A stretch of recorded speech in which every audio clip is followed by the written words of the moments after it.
Hello everyone and welcome to round 4 of the physical special tournament. If you would like to join our tournaments, if you'd like to join our Discord server, please go to the description. There will be a link there which will take you directly to our server, and once you're in there I'll be able to help you get settled and answer any questions you might have. We're currently, as I'm recording and will be uploading this, in the semi-finals of our 8th tournament. So we'll soon be starting sign-ups for the 9th, and the 9th is going to be really exciting when we're going to try something we haven't done before, and the 10th one is going to be even more special as an anniversary. So they're super cool, so if you want to join, please join. I'm looking for as many people as possible. Now for this battle, we face Tyler. Tyler, one of our friends from Manny's server. He came and joined my tournament server as well.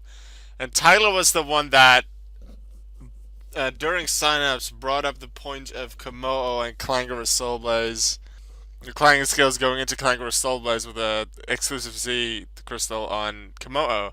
So I knew that it was very likely that he would have a Kommo-o on his team with that exact move, and well, hey, he has a Kommo-o, so probably he's going to use that. He had, I think, a bye in round 1, and then he won his round 2 and 3. So we're the 2 people with 9 points at this time. The winner of this match will win Swiss. Let's play. They start with their Totem Kommo-o. I start with Landorus, as I always do. Decide to switch, expecting their Z move, and yep, immediately blocked it. Yay for fairy types. Alright, that's a good thing out of the way. They switched to Regina, expecting likely a fairy move. Flare Cannon, yeah, that didn't really work out. I want a Volt Switch, but that doesn't work because it's ground type. So, Landorus comes in. Rock Slide doesn't do too much. I was quite surprised he used Rock Slide, but okay. Misdreavus. Likely with Eviolite, yep. Doesn't get to do much here. I just had to knock off again because they did either take out Misdreavus or get rid of one of their items. Metronome was one of their moves. Ominous Wind. He's playing it on luck with that Pokemon, trying to get a boost. Earthquake. They resist it because it's immune. Kommo-o comes in again. I knock off, yeah, it doesn't do much. Can't knock off their item. U-turn out. Bring Megana back in. Let's see what it does. Drain Punch. Does pretty good damage. Heals its HP back. Alolan King George comes in. Takes decent damage from Flare Cannon. I decide to Iron Head. Maybe get a flinch. No, I don't. They probably expected a switch. They went for Pursuit. That didn't work. I decided to just Iron Head because they're not doing too much to me. They do a Fire Punch though, that deals more damage. They decide to now switch into Scissor, resist the Iron Head. They decide Ominous Wind, don't get the boost again. It's only 10%, it's a risky thing. If you get it, it can be super useful. If you don't, then I decided to switch, keep Megana as a fodder for later. Resist the Bulldoze fully because I'm immune, I'm Flying type. Malamar comes in, I hit it pretty hard with Earthquake. It's very weak to Bug, so I U-turn out into my Suicune. There comes Misdreavus again. I'm really wondering what Misdreavus really does when it can't use status moves.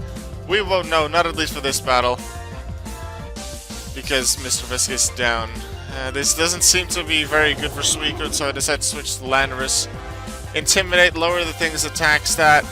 They use clanging skills, so that lowers their defense stat, but it also doesn't use physical attacks, so that's good for them. I actually get a crit on Earthquake on Nidoqueen. It says Nidoqueen gone 6-2. Use clanging skills, fully resist that. I had it in there as Death Fodder, but the fact that it fully resisted is pretty nice, I suppose. Landorus comes in again, lowers their attack. Earthquake, pretty good damage. Clanging skills does take out Therian, but I'm looking good for now. Let's go. Tapu Lele, Princess. And with Muck fully resisting Psychic, I wasn't going to use for Psychic. Moonblast actually does more to a Fighting Dragon. And Moonblast would have done nicely against Alolan Muck as well. So that's the first game to us. Our choice Scarf Tapu Lele doing some really nice work. And is not using Lycanroc for this battle. Now for battle 2. They decided to open with Malamar this time, and I keep opening with Landorus. But they did that right. I hadn't thought of that yet. They have a contrary, so they actually gained power from that Intimidate. Superpower, actually get a crit there, boost their power further, so that's not good. I decided to Green Flash, hope that Accelerock does enough, and it just does. That would have been a dangerous Malamar. The Poison Jab doesn't deal too much damage. They were likely Predicting a switch didn't really work out. Crunch on Misdreavus. Crunch again. Misdreavus gone, so we still don't know what Misdreavus does whatsoever. This one's dangerous. I decided to just let them... They don't use their Z move, likely predicting a potential switch to Tapu Lele. Go with Drain Punch, which works out really well considering they heal HP. I Moonblast. Once again, it's not Psychic because Alolan Muck exists. Although Moonblast would have done less against Nidoqueen and Scizor, the fact that Alolan Muck exists meant I didn't want to use Psychic. Earthquake, Earthquake. Kommo-o gone. Don't have to be afraid of that Z move anymore. They send in a Pokemon that immediately switch. Maybe they decided it wasn't the right Pokemon to use. They need that Ominous Wind boost. Still don't get it, so Earthquake takes out the Scizor. Two more things that are weak to Earthquake. That's Muck gone. Nidoqueen. Poison Jab. Doesn't do too much. Not very effective. Rocky Helmet to Earthquake, and that's gone. That's the battle already. Landers putting in some really nice work. The Malamar at the start, after the boost from Intimidate, and then 2 from the Superpower was really dangerous. I'm very happy that my Accelerock was able to deal with it. Considering if they didn't have a boost in speed, I would then afterwards still have Tapu Lele to deal with it. But I'm very happy that Lycanroc was just able to do it. 2 4-0 victory is pretty good. With this, I've won all 4 of my battles in Swiss, which moves me to top cut as the first ranked player. Tyler, even though he lost, does move on as the second ranked player. He tied with one other person for second based on points, but he had a better tiebreaker. Their opponent was Wingman, who actually, if you remember, last round 3, we played against KBC, who got a free win in round 1, because Wingman, their opponent then, didn't have their team ready. Well, they got a bye in round 2, which is a free win, which is also how they got close to Tyler in tiebreakers. But then they did have their team ready and won both round 3 and round 4, giving them 9 points in total in Swiss, putting them through. So, Tyler finishes second in Swiss. Wingman finishes third, so those two will be facing each other in the semi-finals. Who is our opponent, though? Our opponent is someone we have faced before in this tournament, and we have faced that many times before in previous tournament, namely Flash Silver. Flash Silver was our opponent in this tournament in round 1.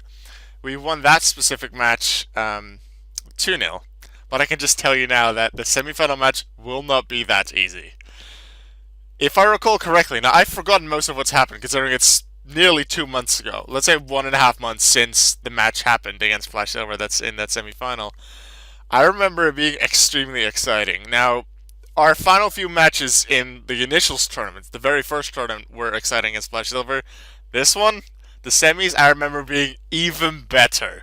So make sure you're around to see that semi-final match because it's going to be so good. I'm so looking forward to seeing that battle again. Until then.